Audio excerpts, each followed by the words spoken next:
There's just so much. You're listening to a Mamamia podcast. Mamamia acknowledges the traditional owners of the land we have recorded this podcast on, the Gadigal people of the Eora Nation. We pay our respects to their elders, past and present, and extend that respect to all Aboriginal and Torres Strait Islander cultures. I'm Mia Friedman, and you're listening to No Filter. It's not often that Elton John, Hillary Clinton, Emma Thompson, and Russell Brand all name the same book as one that blew their mind. My guest today wrote that book. His name is Johann Hari, and this is what he sounds like. Imagine a whole society plugged into an anger machine. Oh no, wait, you don't have to imagine it, because countries as different as Britain, Brazil, and Burma are coming apart at the seams because their populations are plugged into anger and rage machines, right? If that voice sounds familiar, it is, because I interviewed Johann Hari a few months ago, and we spoke about the way our social media overlords have deliberately designed all their apps to addict us and steal our attention. Johann had just released a book called Stolen Focus, and we spoke via Zoom when he was in a Santa Monica hotel room. My attention was as good as it had been when I was 17. I could sit and read for 8 hours a day. I could deeply focus on conversations. I was just so present.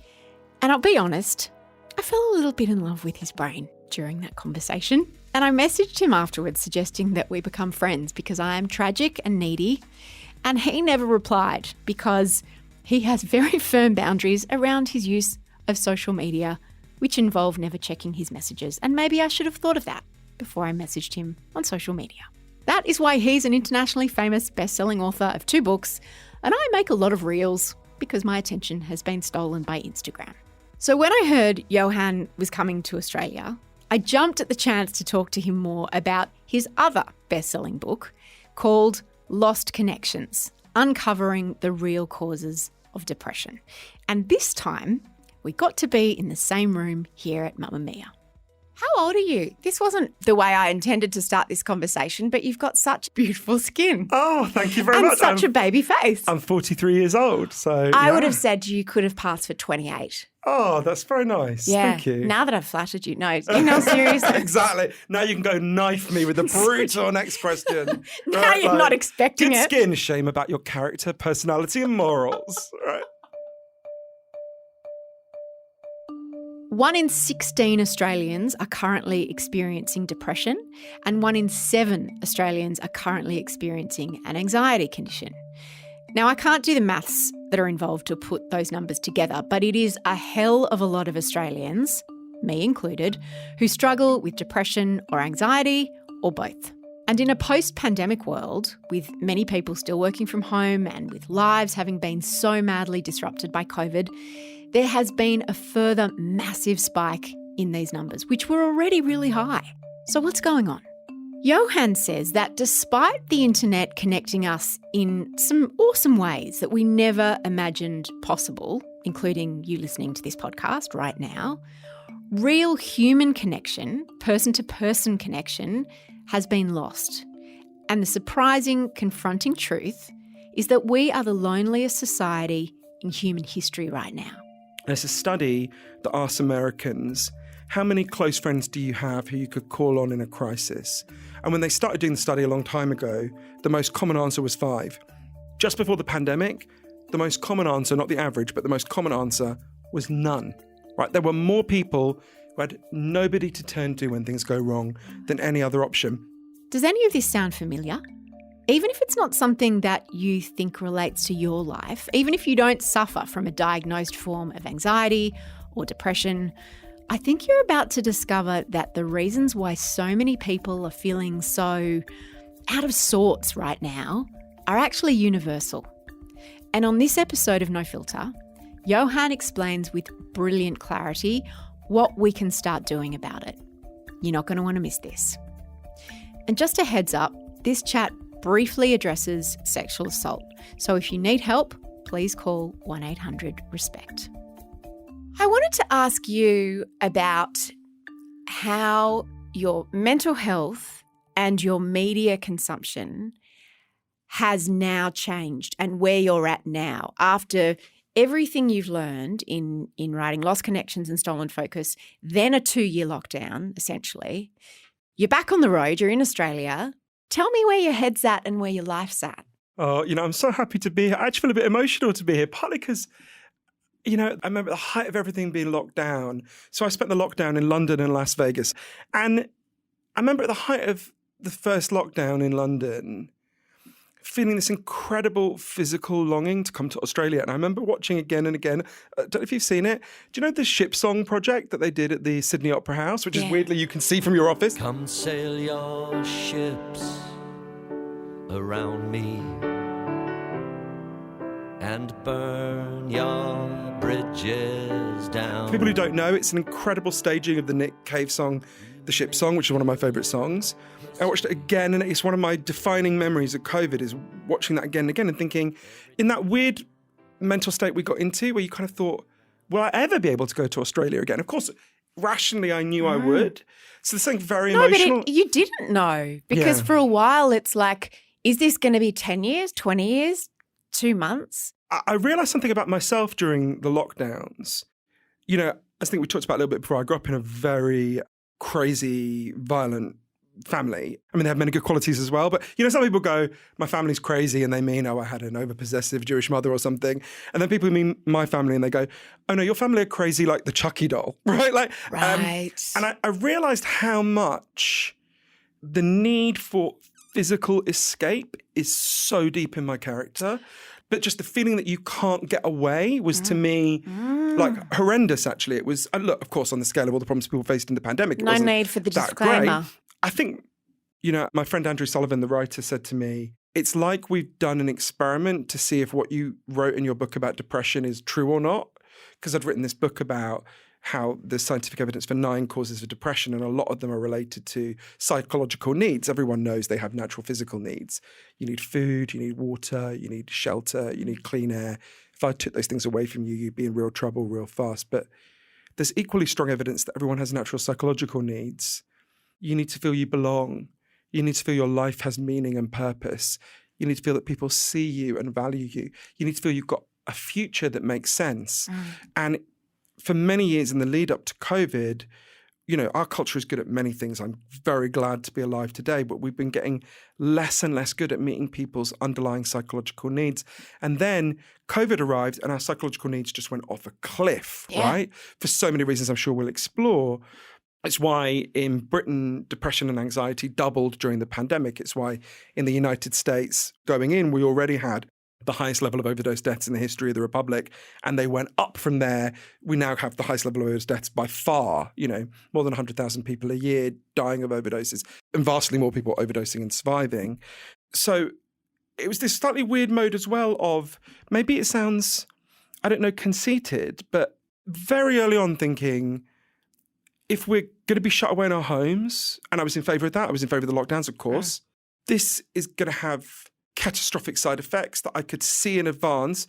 I thought about all the science I'd learned about how if you're lonely, it makes you far more likely to be depressed, addicted, anxious. If you're financially insecure, it makes you far more likely to be depressed, anxious, addicted. We can go down the list of the 9 factors. Literally all of them, with the exception of 2, went up during COVID. And I remember it was this weird feeling of being in the unreality of it and the unreality of Vegas, knowing why, because I'd learned from these amazing scientists, knowing why so many things were going wrong. It was a very peculiar mental sensation, I would say. I want to ask you to go through those 9 phases before we kick off, because I think that they, as you say, underpin everything that so many of us experienced. And I think, it's one thing to say, it was the pandemic, but can you break down what those 9 factors are? Yeah, so I should just explain. For my book, Lost Connections, the first mystery was, when I wrote Lost Connections, I finished it 5 years ago, so I was, 38.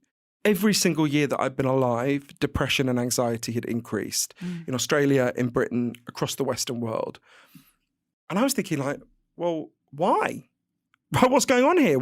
Why would it be that with each year that passes, more and more of us are finding it harder to get through the day? It seems counterintuitive. Aren't our lives getting better? I didn't understand it. And there was a more personal mystery, which is that, when I was a teenager, I remember going to my doctor and saying, I now realise, of course, because of the childhood I'd had, that I had this feeling like pain was leaking out of me and I couldn't control it. I didn't understand it. I was ashamed of it. And my doctor told me a story that I now realise was totally well-intentioned, but grossly oversimplified, right? I don't think the doctor knew it was oversimplified, but my doctor said, well, we know why people get like this. Some people just naturally have a chemical imbalance in their brains. You're clearly one of them. All we need to do is give you some drugs. You're going to be fine. And I felt significantly better. And then some months down the line, this feeling of pain came back. So I went back. The doctor said, clearly I don't give you a high enough dose. I took a higher dose. Again, I felt significantly better. Again, this feeling of pain came back. Did he say you should also go to therapy and try to work out what your issues are? No, the story I was told was entirely Wow. it's chemical imbalance. And there was just polling released. Big majorities of people believe depression is caused by chemical imbalance, right? And Professor Joanna Moncrief, a brilliant professor in London, has just released a major study that got a lot of news coverage that did an overview of all the science and showed there's never been any evidence that depression is caused by chemical imbalance. That doesn't mean there aren't some biological contributions. There are. Doesn't mean chemical antidepressants don't give some people some relief. They do. But depression is not caused by chemical imbalance. And I'm conscious people hearing that will feel really destabilised when they hear that, because I felt really destabilised when I heard that. I wrote about it in my book, and because I'd interviewed the leading scientists in the field and they'd explained it to me. And I remember at the time just thinking, I wanted to understand this mystery of, well, I had been told that story. I was doing everything that story tells you to do, and I was still depressed. So I wanted to say, well, what's going on here, right? So I had these two kind of mysteries that were hanging over me. So I ended up, as you know, going on this really big journey for the book all over the world to interview the leading experts on depression and anxiety, and actually people responding to depression and anxiety in very different and interesting ways. But I remember thinking, when you've got a story about your pain, at least when you've got a story about your pain, you feel like you know where you are. It's like the dog is chained up, right? Yeah. And then when the story is taken away, it's profoundly disorientating. It's like the dog has been let off the chain. This dog is rabid in this horrible scenario. And you're like, well, I don't know where I am now. Yeah. Which is why it was so important to me to then find out, well, okay, what are the actual causes and what can we do about them, right? Because sometimes the debate about causes can seem a bit academic or arcane. It's like, well, what does it matter what causes it? But the key thing to understand is it's only when you understand what causes something that you can find the most meaningful solutions, right? It's only if you've got an accurate map of the territory that you can find your way through it. If you've got an inaccurate map of your pain, if you're told, oh, your pain is just a glitch in your brain, it's very hard for you to then find your way out in the way that you can when you know the deep underlying causes and you're given help for it.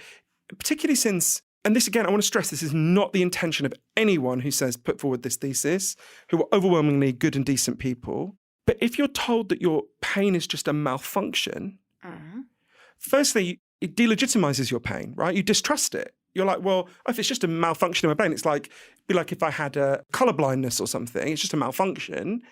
It doesn't mean anything. Your pain doesn't mean anything. It's not personal. It's not just that it's not personal, because that would be a good thing to tell people, that it's not, it's not your fault. That's a good thing to tell people. But it's more that it tells you just your distress doesn't mean anything. It's a glitch. Okay, it's not an early warning system. Yeah. It's just a glitch. Exactly. It's a glitch. It's a malfunction, like a malfunction in your computer when something goes wrong. But the thing I learned from studying the science of this for many years in research for the book, and obviously from the leading experts in the field, is your pain is not a malfunction. It's a signal, right? If you're depressed, if you're anxious, you're not weak, you're not crazy, you're not in the broken. main a machine. Exactly, you're not broken, you're not a machine with broken parts.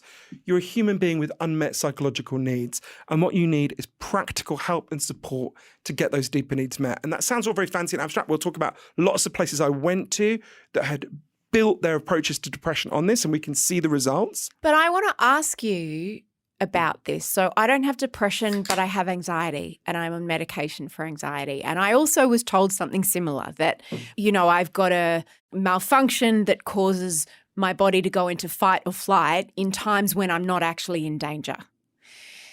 What I also know, because I also do therapy, and my doctor who prescribed the medicine said, do therapy as well. But if I can't go back in a time machine and change some of the triggers that I have, like you can't go back in a time machine and change your childhood so that lockdown didn't make you feel anxious about being trapped, you're stuck with that. I mean, and understanding that that's why you felt anxious doesn't change the anxiety you feel. It's so interesting you say that, because I remember you're articulating so closely the thought process I had when I first learned a lot of this.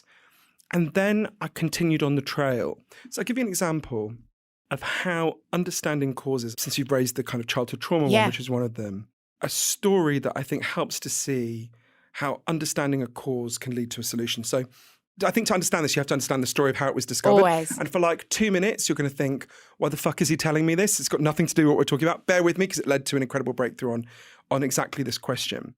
So in the early 1980s, there was a doctor in San Diego called Dr. Vincent Felitti, who I got to know later, who was approached one day. He was a very distinguished doctor. And one day he got contacted by Kaiser Permanente, who were one of the big not-for-profit medical providers in California. And they said to him, look, we've got a problem. We don't know what to do about it. We need your help. The problem they had was that obesity was hugely rising. In fact, when you look at the figures now, they were quite low compared to today, but they were rising and rising. They had been since the mid-60s. And it was obviously a big problem, right? It was harming people's health, massively increasing medical costs. And they said to him, look, nothing we're doing works. We give people dietary advice, doesn't work. Even if we give people personal trainers, it has only a limited effect. So they said, we want to give you a load of money to just do blue skies research and figure out what the hell would solve this problem. So Dr. Felitti took the money, and then he's like, shit, I've got to figure out what to do now. And he had no idea. So he started working with a bit over 200 severely obese people who weighed more than 400 pounds, who had tried lots of solutions and none of them had worked. And he's interviewing these people. He's thinking, what can we do? And one day, Vincent, Dr. Felitti, had an idea that sounds, and in fact is in many ways, quite stupid. He said, what would happen if really obese people literally stopped eating, and we gave them like vitamin C shots so they didn't get scurvy, we gave them nutritional support? Would they just burn through the fat supplies in their body and get down to a healthy weight? So obviously with a shit ton of medical supervision, they tried it. And incredibly, in one sense, at first, it worked. So, for example, there was a woman in the program. But why incredibly? I mean, if they stopped eating, of course they're going to lose weight if they don't have any food. Yeah, but it seems so stupid an idea, right? It seems foolish. Would anyone be able to do that, right? If these are people who've got to the point where they're over 400 pounds, would they literally be able to stop eating? But amazingly, a majority of them could, right? Mm. There was a woman in the program, I'm going to call her Susan, that's not her real name, who went down from being more than 400 pounds to 138 pounds. Incredible, right? Her family are coming to see Dr. Felitti saying, you saved her life, it's amazing. And then one day, Susan cracked. She went to KFC or whatever it was. She starts obsessively eating. And quite quickly, she's back at a dangerous weight. Not quite where she'd been, but at a dangerous weight. And Dr. Felitti called her in. And he said, Susan, what happened? And she looked down. She was really ashamed. She said, I don't know. And he said, well, tell me about the day you cracked. Did anything in particular happen that day? It turned out something had happened that day that had never happened to Susan. She was in a bar and a man hit on her, not in a horrible predatory way, in a really nice way. And she felt really freaked out, and she went and she started just obsessively eating. This is when Dr. Felitti asked Susan something he'd never asked any of the people in the program before. He said, when did you start to put on your weight? She said, for her, it was when she was 12. He said, well, did anything happen when you were 12 that didn't happen when you were 9, 14? Anything in particular happen around that time? And she looked down again and she said, well, that's when my grandfather started to rape me. Dr. Felitti interviewed everyone in the program.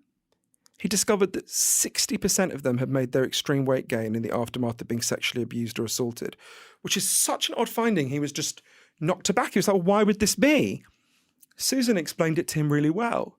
She said, overweight is overlooked, and that's what I need to be, right? Dr. Felitti discovered this thing that seems so irrational and obviously is bad for you in some ways, was performing a profoundly positive function for these women and some of the men. It was protecting them from sexual attention, which they had very good reason to want to be protected from, right? But this is, it's a small program, it's 200 people. It's such a striking statistic that he said, look, we've got to gather more data on this. So he went to the CDC, the Centre for Disease Control, and he got a huge budget to do a massive study. So everyone who came to Kaiser Permanente for healthcare in the city of San Diego over an entire year, didn't matter what for, headaches, schizophrenia, broken leg, anything, were given a questionnaire and it had two parts. First part said, did any of these bad things happen to you when you were a child? Things like neglect, sexual abuse, violence. And the second part originally only said, have you ever been obese? But fortunately for us, at the last minute, one of the doctors, Dr. Robert Ander, who worked on it, said, let's add some other stuff. So they also added questions like, have you ever attempted suicide? Have you ever been depressed? Are you depressed? Have you got an addiction problem? That kind of thing. And when they added up the figures, at first they were like, we've made a mistake, go back, add them all up again. They added it up, the figures were right. For every category of childhood trauma you experienced, you were 2 to 4 times more likely to have an addiction problem, to be obese, to be depressed, to have attempted suicide. But when you got into the multiple categories of childhood trauma, the figures blew up. If you'd experienced 6 categories of childhood trauma, you were 3,100% more likely to have attempted suicide and 4,600% more likely to have an addiction problem. Now, you just very rarely get figures like that in medical science. Dr. Ander, who worked on it, said he realized, looking at this, that when you're confronted with someone who's addicted or obese or depressed, we need to stop asking what's wrong with you and start asking what happened to you, which has subsequently become a kind of famous phrase, originated there. But the reason this is the answer to your question is, so when you first hear all that, you know, I remember the day I first interviewed Dr. Felitti, I went to San Diego, and he's a super nice man, right? He was quite old when I interviewed him. He was about in his early 80s, I think. Lovely man, good man, done really good work. And I felt so angry as I was talking to him that I finished the interview early. And I went to the beach. The beaches in San Diego are amazing. And I was fuming. And I was like, God, this is weird. Why are you so angry with this lovely old man who's done all this good work? And I realised, well, firstly, I did not want to think about my depression in terms of the abuse that I had experienced. I didn't want to give these individuals power over me now. I didn't want to think about it at all. Well, it's a much more complicated story than if it's like, I've got a chemical imbalance, so take a pill to fix the chemical imbalance. Yeah. So no one wants to hear, oh, it's from this thing that happened to you that you can't undo. Well, that's the thing, right? Yeah. It was like, because what I heard was exactly your thought process a minute ago, which was, well, so you're just saying I'm broken then. It's a different way you're broken, right? Yeah. You're either biologically broken or you're broken by trauma. Oh, fuck this. But I'm really glad I went back to interview him again, because what he discovered next was by far the most important thing he discovered. Suddenly, they had all this medical information where people had explained that they had experienced childhood abuse. So their doctors were told, don't call them in, but next time they come in with a problem, say to them something like this: I see that when you were a child, you were sexually abused. I'm really sorry that happened to you. That should never have happened. You should have been protected. Would you like to talk about it?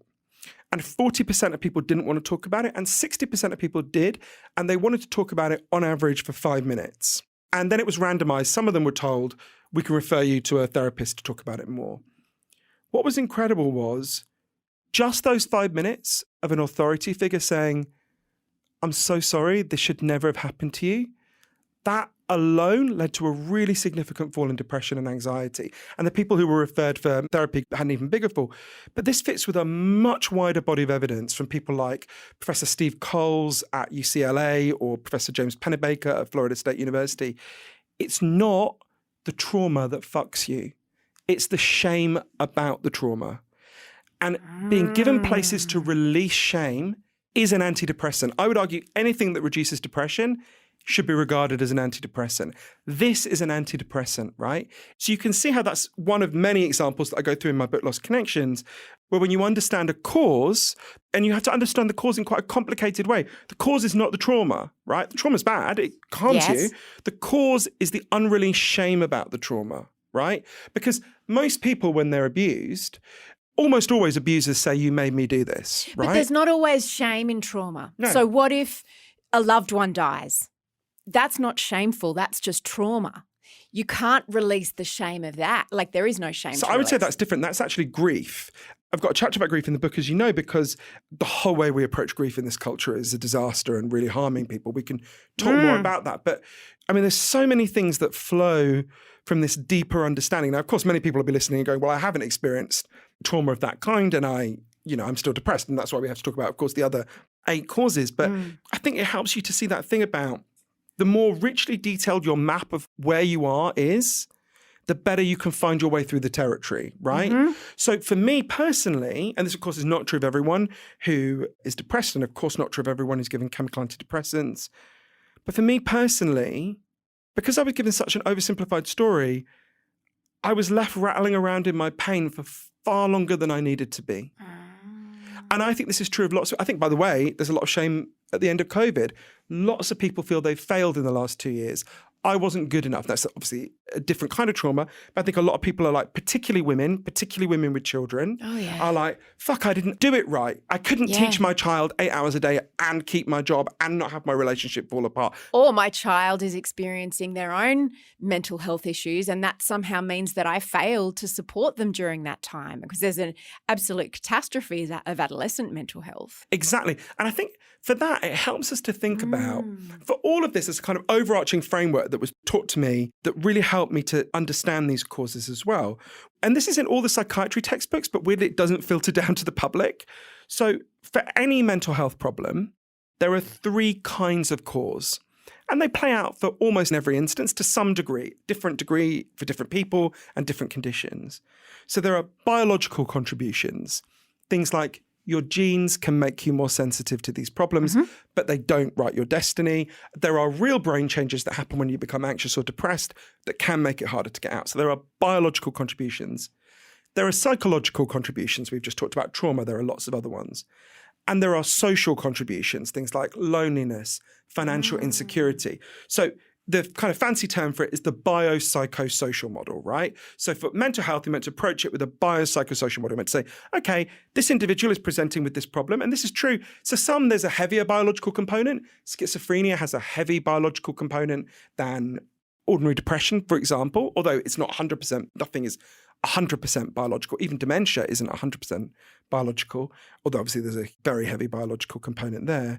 But in practice, as a great guy called Professor Lawrence Kiermaier at McGill University in Montreal said to me, in theory, we're meant to have a biopsychosocial model. In practice, we have a bio model, right? Why were people so shocked by that news story? People were staggered by Professor Moncrief's study showing that depression is not caused by chemical imbalance. Some people, understandably, were really upset when they read that in my book, right? And I understand that because I felt defensive. When I first learned that, it's because we've been told almost entirely biological stories. Sometimes we're told a little bit of a psychological story as well. But the truth is, if it were a purely biological phenomenon, why would depression and anxiety have doubled during COVID? That makes no sense, right? The biology of our brains did not change in the last 2 years. Well, some people would say 2 things. Firstly, we're getting better at recognizing it. So once upon a time, there was no such thing as anxiety or depression. It was just, people had to just get on with their lives. And by naming it, it's been a positive thing that people have been able to self-identify. Other people would say there's been a dramatic over-self-identification and pathologizing of normal human feelings. So it's like, I'm feeling a little bit anxious, I have anxiety. Or I'm feeling a little bit sad because I've had this, something happen in my life that's really sad. I have depression. So some would say that it was those 2 things that they would be big contributors to the fact that things have skyrocketed. So I think you're right, Mia. And to some degree, both those things are happening, but I think there's an even bigger thing going on, which sort of dwarfs the effect of both those things, although to some degree, those 2 things are real. I'll give you an example of another one of the 9 causes that I think helps us to think about this. So we are the loneliest society in human history. And it's a study that asks Americans, how many close friends do you have who you could call on in a crisis? And when they started doing the study a long time ago, the most common answer was 5. Just before the pandemic, the most common answer, not the average, but the most common answer was none, right? There were more people who had nobody to turn to when things go wrong than any other option. Another study just before COVID found 41% of Americans agreed with the statement, no one knows me well, right? Staggering. Quite similar figures for Australia. There's a great professor here called Professor Hugh Mackay who's done really sobering research on loneliness in Australia. So loneliness had been hugely increasing prior to the pandemic. Obviously, it then went completely off a cliff during the pandemic. And so I spent a lot of time learning about this for Lost Connections. And the person who taught me the most about this by far was an amazing man named Professor John Cacioppo, who was the leading expert on loneliness in the world. He studied it for 35 years. He made a whole series of breakthroughs. Tragically, he died not very long ago, which is terrible because he wasn't an old guy. I remember him saying to me one day, why do we exist? Why are we here? You, me, everyone you've ever met.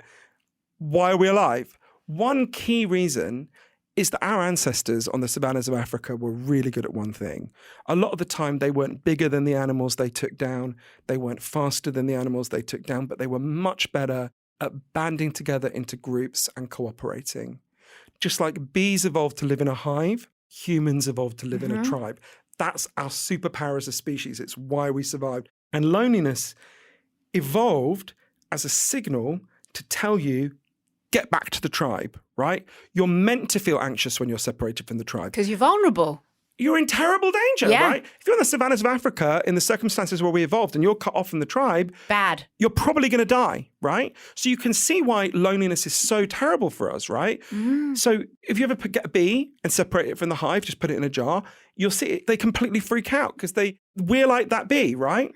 And we are the first society ever to try to disband our tribes, to tell people, do it alone. You're better off doing it alone. The only person you can rely on is you. Think about all these cliches that people say.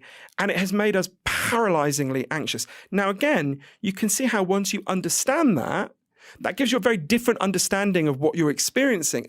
It's a very powerful thing to give people a story about their pain, right?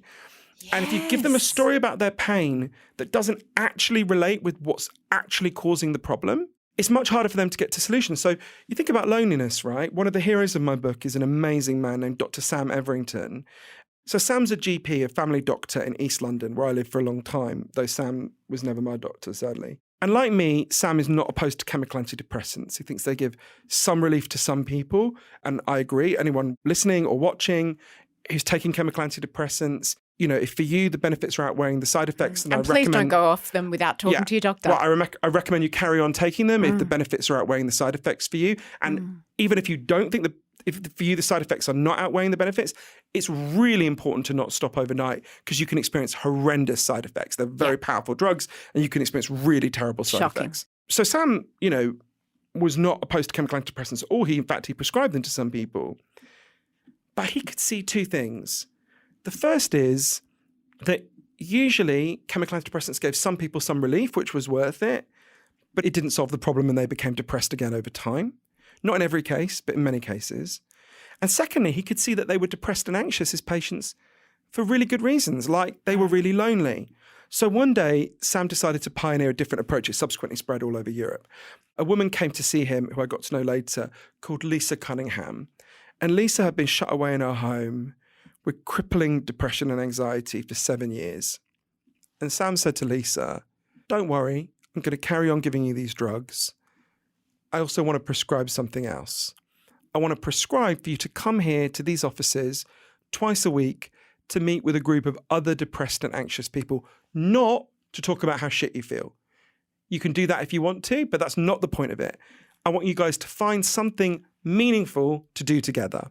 So the first time the group met, Lisa literally started vomiting with anxiety. It was just so overwhelming to be around people after so long. Again, something we can all relate to now. Yeah. But the group started talking, and these are inner city East London people like me. They knew nothing about gardening. But there was an area behind the doctor's offices that was known as Dog Shit Alley, which I think tells you what it was. It was a place where dogs would go and shit. But they were like, we could turn that into a garden, right? It's scrubland. We could just turn it into a garden.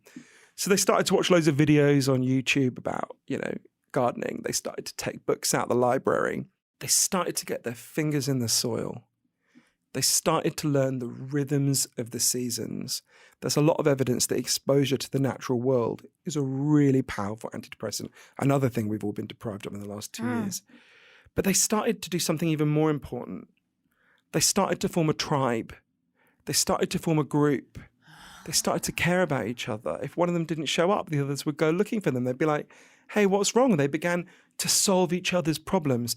The way Lisa put it to me, I'll never forget her saying this to me.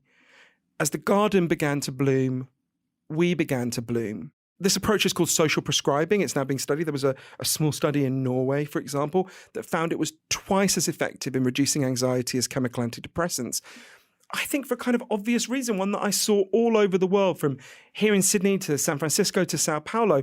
The most effective strategies for dealing with depression and anxiety are the ones that deal with the deep underlying social and psychological causes, right? So you can see again how the more accurate the map of the problem, the more you can help people find solutions for something as complex as depression, which is just a form of deep human distress. You need to have a big, broad menu of options. Absolutely, chemical antidepressants should always be one of the things on the menu, but they should never be the only thing on the menu, right? We need to tailor the approach. And I would argue every doctor's office in the world should have a social prescribing wing. It costs literally nothing. After the break, Johann breaks down what working from home is actually doing to our mental health.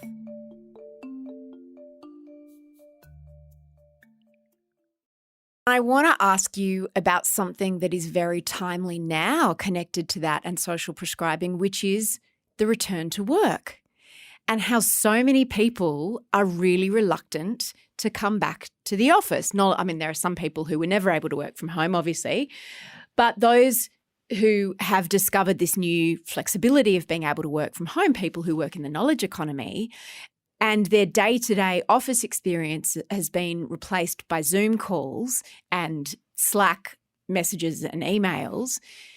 Tell me what that's done to people, because as an employer, we're trying to say, come back to the office, not because we need to watch where you are and see that you're working, because at Mamamia, productivity's never been higher and we trust our people, they're amazing. But it's more the social prescription of being with other people. Particularly, we've got a lot of young people in our office. You know, the hardest people to get back into the office across the board? Single people under 30.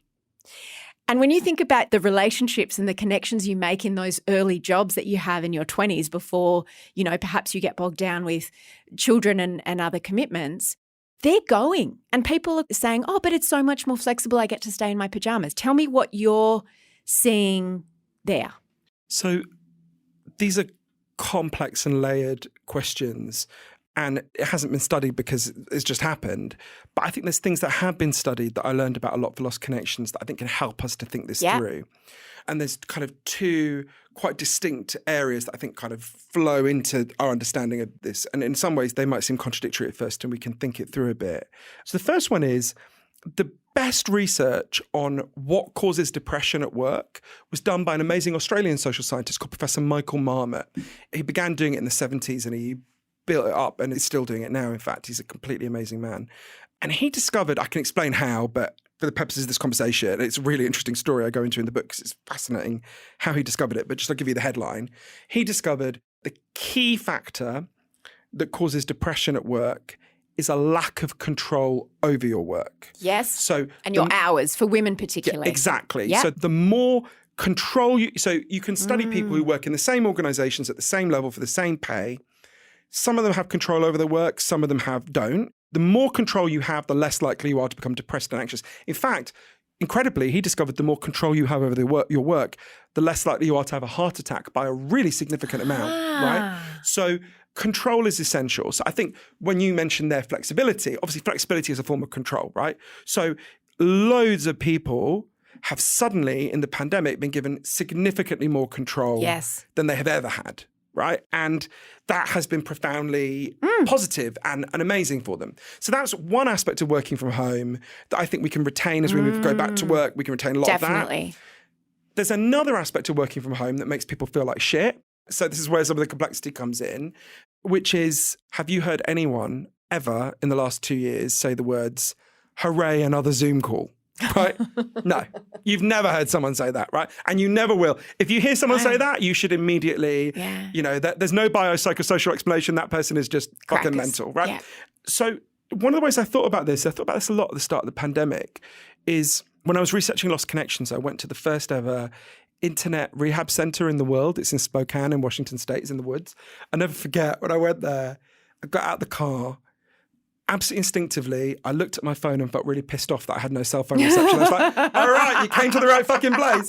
So I go in and the place is called Restart Washington, and they get all kinds of people there, but they disproportionately get young men who've become obsessed with multiplayer online role-playing games. Then it was World of Warcraft, it would be Fortnite now. Or young men who've become obsessed with porn. Obviously, there's a lot of overlap. I spent a lot of time speaking to these young men who were very articulate about their problem. It was really fascinating. And then afterwards, I spent a lot of time talking to Dr. Hilary Cash, who set up that centre. I remember her saying to me, you have to ask yourself, what are these young men getting out of these games? They're doing it because they're getting something out of it. She said, well, let's think about it. They're getting a sense that people see them, right? In a very lonely and atomized society, when you're playing an online game, people see you, right? You get a sense you're good at something. We have a school system that in particular makes young men feel they are shit, incompetent, not good at anything. You get a sense that you're physically roaming around. I mean, young men don't leave the house. No. Young boys don't leave the house, right? Only 10%, it's slightly better in Australia, but only 10% of American children ever play outside without adult supervision, right? And that 10%, those are before COVID figures as well, and that 10% get an average of 12 minutes a week. So basically no kids play outdoors. It's staggering, right? But what they're getting, I began to think, so they're getting these senses, but in a way, I think what they're getting is a kind of parody of those things, right? In a way, I thought about it a lot in relation to their obsession with porn. In the same way that, look, I'm not against porn blanketly, but if your entire sex life consisted of looking at porn, you'd be pissed off the whole time because we didn't evolve to kind of masturbate over screens. We evolved to actually have sex, right? Yeah. And I began to think the relationship between kind of online life and life is a bit like the relationship between pornography and sex, right? If interacting through screens met our deeper needs as human beings, we would all have been completely fine in the last 2 years, right? Yes. We had our screens. Okay, some people didn't because some very financially struggling people didn't. But for those of us who did, we had screens. And we could do Zoom wines, but God, they felt terrible. They were depressing. They were worse than just sitting on your own, They were in my worse. experience. Yeah. They were worse because they were terrible facsimiles of the real thing. I've been talking to people, this sense of lost connections and wanting to reestablish those connections.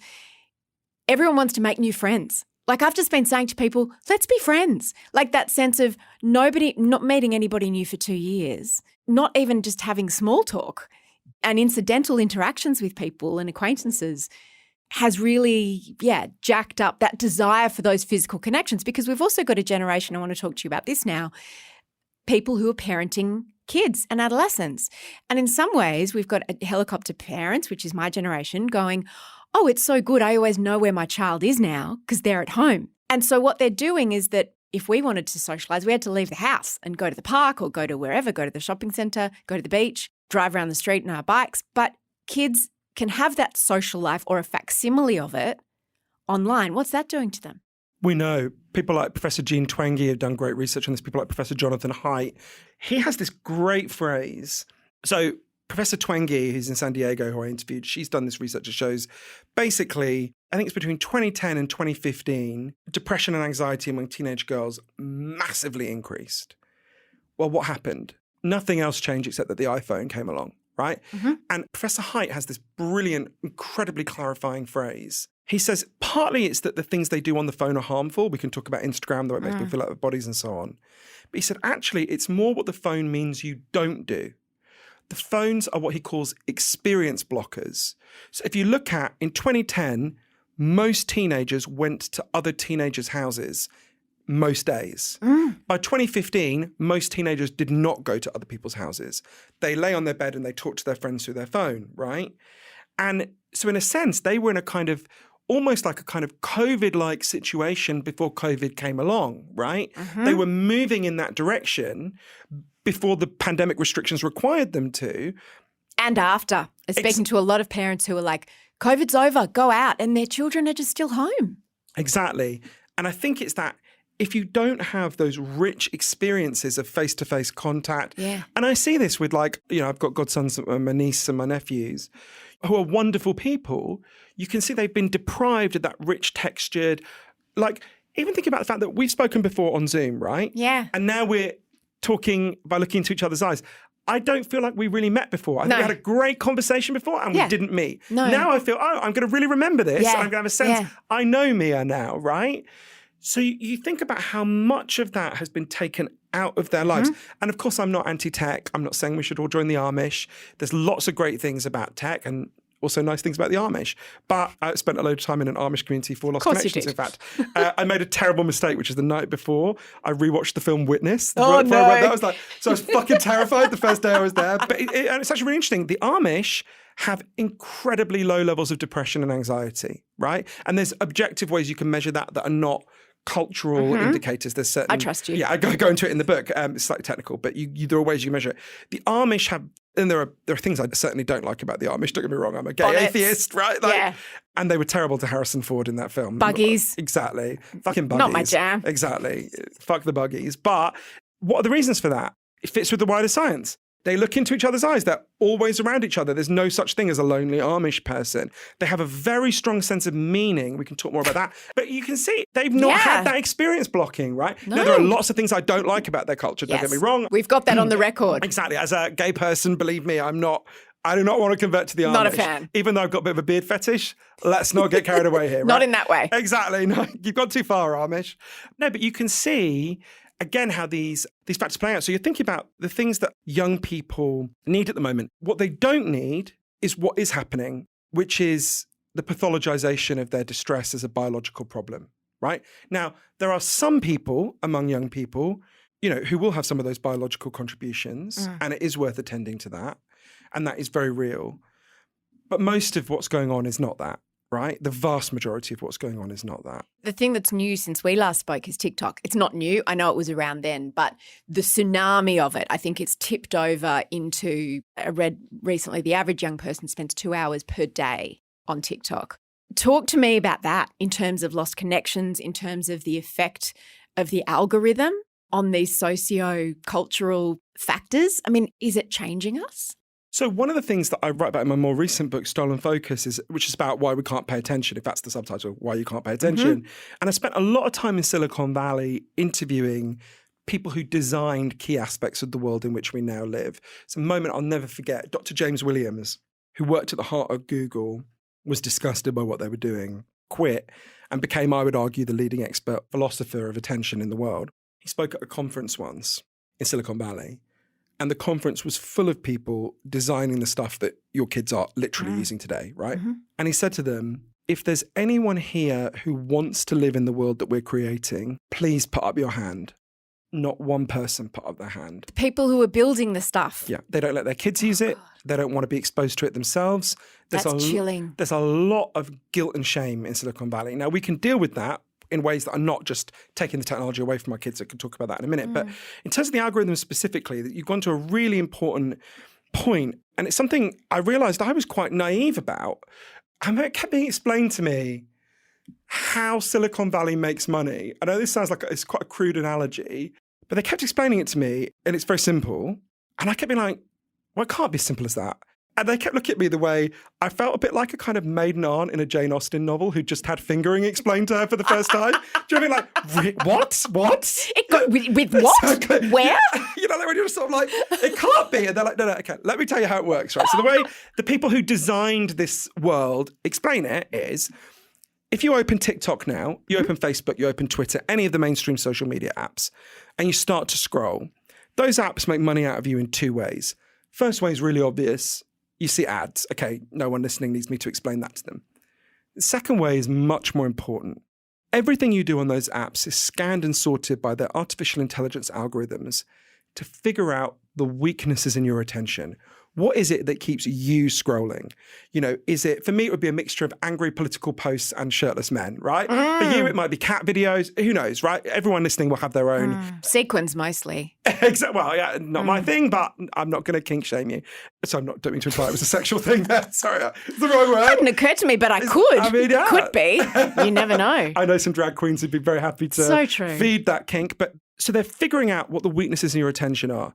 And they're doing that for a very simple reason. Every time you pick up the app and start to scroll, they begin to make money. The longer you or your kids scroll, the more money they make. Every time you close the app or your kid closes the app, that revenue stream disappears. So all of these algorithms, all of this genius in Silicon Valley, all of this AI is geared towards one thing, figuring out how do we get Mia and how do we get any child in the world to pick up their phone and scroll as long as possible? How do we get them to not put the phone down? Just like the head of KFC, all he cares about in his professional capacity is, did you go to KFC today? And if you did, how big was the bucket you bought? That's all he cares about, right? All these companies care about in their professional capacity is how often did you pick up your phone and how long did you scroll? And they are unbelievably fucking good at figuring out how to get you to do that and to keep on doing it. For as long as humanly possible. And those algorithms, because of that current business model, that's how they make their money. bumped into an underlying human truth that's actually been known by psychologists for a long time. The fancy term for it is negativity bias. It's really simple. People will stare longer at things that anger or upset them than they will at things that make them feel good. But when you combine a business model where the longer you scroll, the more money they make, with negativity bias, which is deep in human nature, you get horrendous outcomes. So picture two teenage girls, who go to the same party and go home on the same bus. And one of them does a status update, a video for TikTok, whatever, and they go, that was such a nice party. I had a great time. Everyone looked great. What a good night. And the other girl does a status update where she goes, Annabelle was a fucking skank at that party and her boyfriend's a prick and oh my God, I hear he's cheating, and just does an angry rant, right? Mm-hmm. So the algorithm is constantly scanning for the kinds of words you use. And that first status update or that first video, it'll put it into a few people's feeds. But the second video, it will put into far more people's feeds because the algorithm knows if it's enraging, it's engaging. If someone uses a video going, you called Annabelle a skank? Fuck you, you're a skank. I spend way too much time with my niece on TikTok trying to guide her through it, so I know this language too well, creepily well for a 43-year-old man. So you can see, now that is catastrophic for teenagers' mental health. So we have to deal with this. So let's change the algorithm so we don't elevate angry, controversial, polarizing extreme posts from both sides, the left and the right. Exactly. Let's design the algorithms so they promote things that are true, things that make people feel good. Yeah. It's as easy to have an algorithm that does that as to have an algorithm that makes them angry. Do it tomorrow. Exactly. But you've got to change the incentives. Yeah. For as long as the longer you scroll, the more money they make. Look, negativity bias isn't going to change. So as long as the longer you scroll, the more money they make, they will just keep finding increasingly sophisticated ways to do this. So one model is subscription. The other model is one that literally everyone listening has experience of. So before we had sewers, we had shit in the streets, people got cholera. Not that long ago, right? So we all paid to build the sewers together and we all own the sewers together. You own the sewers in Sydney, I own them in London, right? It might be that like we want to own the sewage pipes together because we don't want to get cholera. We might want to own the information pipes together because we're getting the equivalent of cholera for our mental health, for our politics, right? Now, you'd want to make sure that was independent of government. You'd want it to be like the BBC, not like a state broadcaster. But when you do that, you can see, again, the incentives change. But whatever alternative model you choose, the key thing is then the technology works differently. You still have your phone. You still got access to all the great things about the technology, but it's not designed to anger you. Where's your media consumption and your relationship to social media and technology at today? And also your mental health? Just in one or two sentences, joking. That's a big question, but tell me where you're at. You know, on the mental health bit, I keep thinking a lot about this group that I wrote about in Lost Connections. So obviously you can tell I learned a huge amount from scientists and experts. You're like an encyclopedia. I think the people who taught me most a group of people who are not scientists and experts at all. And I've been particularly thinking about them as we emerge from COVID. If it's okay, I'll tell you their story. In the summer of 2011, a Turkish-German woman called Nuria Cengiz climbed out of her wheelchair and she put a sign in her window. She lived in a big anonymous housing project in Berlin. And the sign said something like, I got a notice saying I'm going to be evicted next Thursday, so on Wednesday night I'm going to kill myself. This housing project is called Kotti. It's in a poor part of Berlin. And there had only ever been three kinds of people who lived in this housing project. There were recent Muslim immigrants like this woman, Nuria. There were gay men and there were punk squatters. And as you can imagine, these groups didn't get along, but no one really knew anyone. But people walked past Nuria's window and they were like, oh, shit. They knocked on her door and they said, do you need any help? And Nuria said, fuck you, I don't want any help. I'm going to kill myself, and shut the door in their faces. But people standing outside her apartment, she was on the ground floor, they started to talk. People had never met before. And this area, Kotti, it's in Kreuzberg, was very rapidly gentrifying. So everyone's rent was going up. Lots of people had already been evicted. Everyone was worried that they were not going to be able to afford the rent anymore. They started talking, and one of them had an idea. There's a big thoroughfare that goes through Kotti into the centre of Berlin, into Mitte. And one of them said, you know, if on Saturday, if we just barricade the road and we have a protest, they'll probably let this woman stay in her flat. There might even be some pressure to keep all of our rents down. Why don't we do it? So Saturday came and the people who lived in Kotti blocked the road. They built a little makeshift barricade. Nuria was like, I'm going to kill myself. I might as well let them push me into the middle of the road. They wheeled her out. The media showed up. Nuria does these slightly bemused interviews. And it gets to the end of the day and the police said, all right, you've had your fun. Take it down. But the people who lived in Cotti said, well, hang on a minute. You haven't told Nuria she gets to stay in her flat. In fact, we want a rent freeze for our entire housing project. We'll take down this barricade when we get it. But of course, they knew the minute they walked away from it, the police would just rip it down. That would be the end of it. So one of my favourite people in Cotti, a woman called Tanya Gartner, who Tanya's one of the punk squatters. She wears tiny miniskirts, even in Berlin winters. She's a hardcore person. Tanya went up to her apartment. She had a klaxon, those things that make really loud noises at soccer matches. She came down. She said, OK, everyone, here's what we're going to do.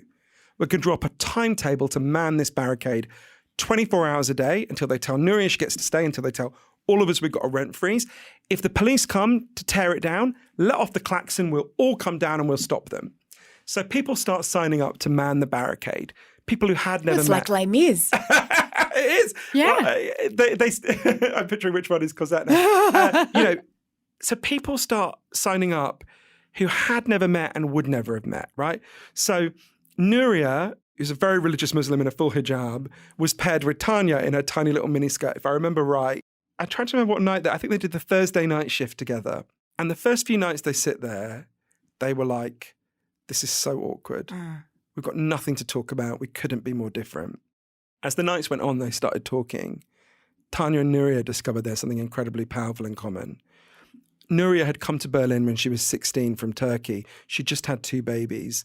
She was sent to earn enough money to send the money back for her husband so he could come and join her. So she worked every job she could. And after 18 months, just before she had the money, she got word from home that her husband had died. Sitting there in the cold with Tanya in Cotti, she told her something she'd never told anyone in Germany before. She'd always told people that her husband died of a heart attack. Actually, he died of tuberculosis, which was seen as like a shameful disease of immigrants at the time. That's when Tanya told Nuria something she never talked about. She had come to Cotti when she was even younger, when she was 15. She'd been thrown out by her middle-class family because they hated that she was into punk. She made her way to live in a squat in Cotti, and quite soon afterwards, she got pregnant. Tanya and Nuria realised they had both been children with children of their own in this place they didn't understand. They became incredibly good friends. One day, a guy turned up at Cotti called Tunkai, who was in his early 50s, and it was clear he'd been homeless. And it's obvious when you talk to him, he's got some kind of cognitive difficulties. He showed up, he started helping out, and he's got an amazing energy to him. And quite quickly, everyone loved him. He's very huggy, he's very warm. And after a few weeks of him hanging around, they realised, he didn't have anywhere to go. They said, we really like you. You should come and live in this thing we built. We really like you. We'll give you a room. So he moved in and became a much-loved part of the Cotti protest. And 9 months after that, one day the police came to inspect. They would do this every now and then.